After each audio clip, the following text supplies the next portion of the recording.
All right. Well, as we continue our series on the architecture of reality, there's a it's a slight detour, but it's not exactly a detour. It's important because we're shifting as we shift and talk about the shift from an understanding of a purposeful integrated universe to a universe that doesn't have a nature but is formed by means of power or external force or manipulation of it becomes its shape because of external forces versus the understanding of things having a nature that and what they are is derived out of its nature. One of the things that uh, we have to talk about a little bit is knowledge. What does it mean to have knowledge of a thing and understand a thing? And this is where, and I want to use Aristotle's categories just because he thought really deeply through these issues. Um, he the I think the answers he gives about how we have knowledge are helpful, but the categorization of knowledge to be able to talk about some of the shifts and changes are particularly helpful. So he talks about how there's really three kinds of knowledge, and then he breaks a couple of them down even further. There's theoretical knowledge, where we're trying to search for truth.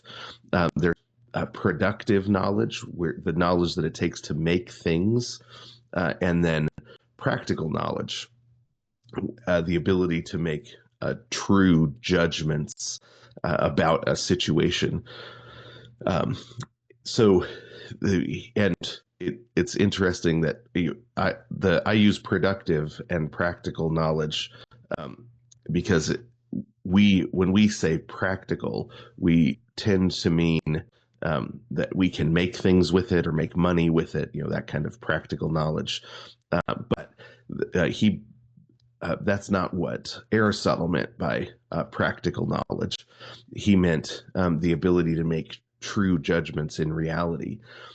So first, the theoretical knowledge he actually breaks down into four categories: um, episteme, theoretical knowledge of unchanging principles. So understanding the unchanging principles that you find in the world, that he calls that episteme.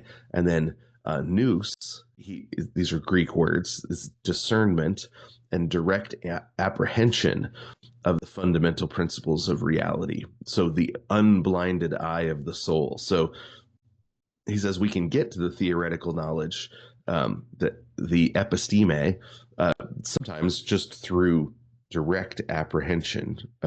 And this is the kind of knowledge that God has. And so there's a disagreement throughout history about whether or not mankind is even the kind of creature that can have a direct apprehension of the fundamental principles of reality, or if that's only the kind of knowledge that God can have. Can a created thing have the same kind of knowledge?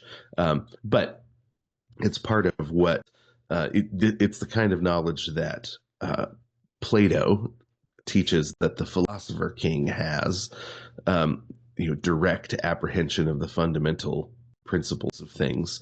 But then Sophia is what we translate it wisdom. It's virtue, but it's the virtue of theoretical reasoning about eternal things. So the ability to apply principles of truth and beauty and goodness, to the ability to apply those things properly, such that you can live out those principles. Right, Sophia is the kind of thing that means you can live well in the world because you know that you can reason properly about eternal things, reason properly about the principles of truth and beauty and goodness. And then Nome, spelled Gnome, like gnome, Nome and that's a developed moral imagination so that you can pass true moral judgments. So it doesn't you may or may not have the ability to enact those judgments, but you know right or wrong, right? That's a theoretical knowledge where you say this is moral, that's immoral, this is right, this is wrong. uh, and whether or not you can pass or whether or not you can enact those judgments and live in a moral way, isn't on the table yet in knowledge, right? Because he says you can be a judge uh, of other moral situations that you're not involved in, and be able to have a moral imagination that passes true judgments, and then you may fail in the moment with that with the moral choice, but a moral judgment that knows it's wrong and then can't help itself, that sort of thing would still be a developed moral imagination. Now, Aristotle, Cicero, all of them would argue, and especially when you get into the rhetoricians, and you talk through and you read through the Greek and Roman and early Christian rhetoricians, they all argue that if you can't enact a true moral imagination, you will lose it. Right? That your moral imagination ends up being degraded by an immoral life. But the knowledge of developed a more moral imagination that can pass true moral judgments is called nome. And then, so that's the theoretical knowledge: episteme, nous, sophia, and nome. Theoretical knowledge, direct apprehension of the fundamental principles of reality, the ability to live well in the world, and the ability to make moral judgments. Those are all different ways he breaks down theoretical knowledge. And then productive knowledge, what he calls technes, the ability to form the nature of a thing, knowledge of the rules of production of a thing, or the ability to create a thing, right? You know how to make a table. That's techne. You've got productive knowledge. How an engine works such that you can fix it. You know how it's supposed to work, or you understand the nature of engines such that you can create a new kind of engine. That would be techne. It's a productive knowledge. And then practical knowledge, which is the ability to uh, enact enact proper judgments, the kind of knowledge that makes it so that you can live the good life. Phronesis is the first word that he uses for it, the ability to really live life properly, a practical understanding of theoretical knowledge.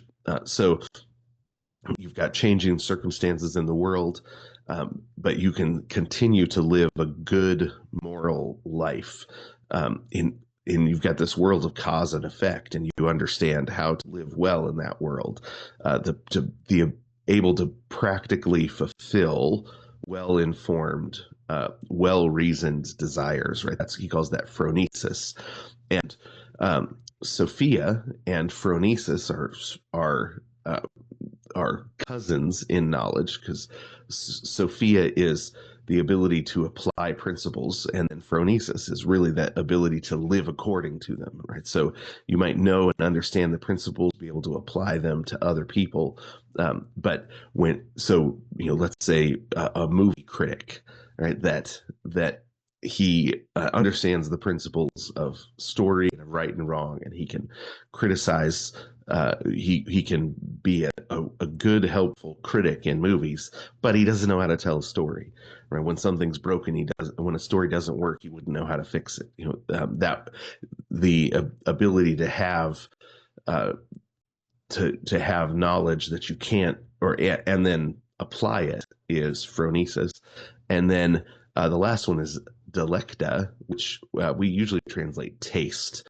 Properly informed artistic literary sensibilities, knowledge by which we understand how and what we should be passionate about, what moves to be moved by what's true and good and beautiful, and then not moved by false, immoral ugliness. Right? Properly ordered passions is another way to talk about that. Right? So delecta.